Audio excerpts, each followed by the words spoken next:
Oggi il settore ha bisogno di manodopera sia specializzata che non specializzata. Questo è uno dei punti di maggior carenza nel settore, oggi evidenziato da tutti. Non manca certo la redditività, c'è molto lavoro nel settore agrozootecnico, ciò che manca è appunto la manodopera specializzata, come dicevo, e non.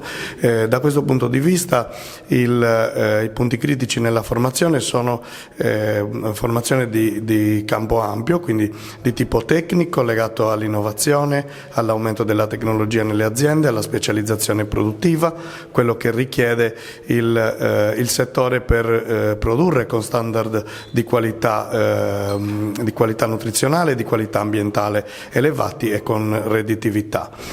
Qui l'università sta mettendo in campo tutta la propria conoscenza della ricerca di base, della ricerca applicata, per trasferire agli studenti quelle che sono le competenze necessarie per affrontare il mondo del lavoro.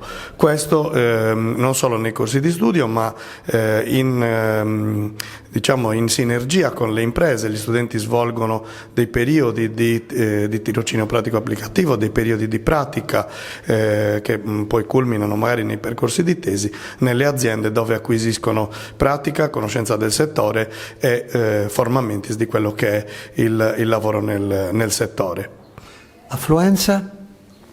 Devi fare la domanda. Sì, dicevo, l'affluenza per quanto riguarda insomma, chi si iscrive ai corsi?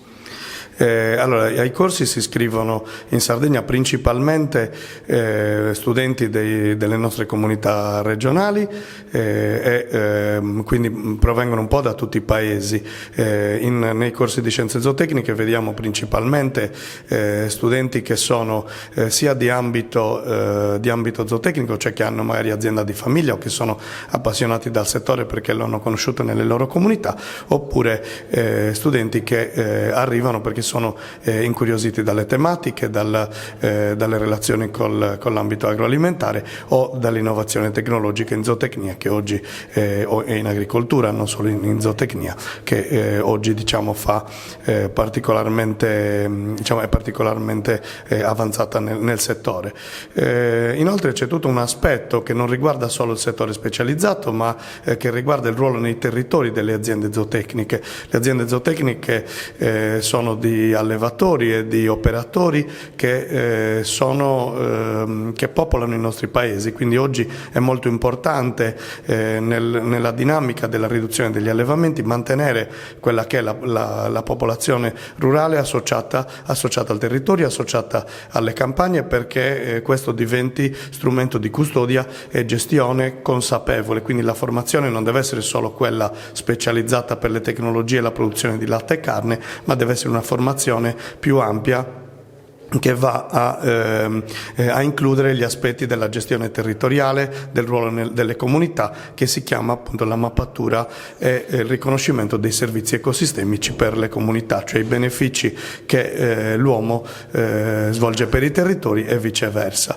In questo vi sono due lati del ruolo della zootecnia, quello più specializzato, e così anche per l'agricoltura, non solo per la zootecnia, io mi rivolgo più al mio ambito, quello più specializzato che serve a produrre alimenti per il mondo, quindi 1/3 delle aziende della Sardegna producono alimenti, latte e carne, che poi va a finire nelle tavole anche dell'America, della Cina o di tutta Europa, e c'è i 2/3 degli allevamenti che assieme agli altri hanno un forte ruolo sociale, cioè di popolare i nostri paesi, particolarmente importante in un trend di calo demografico come quello che stiamo vivendo adesso.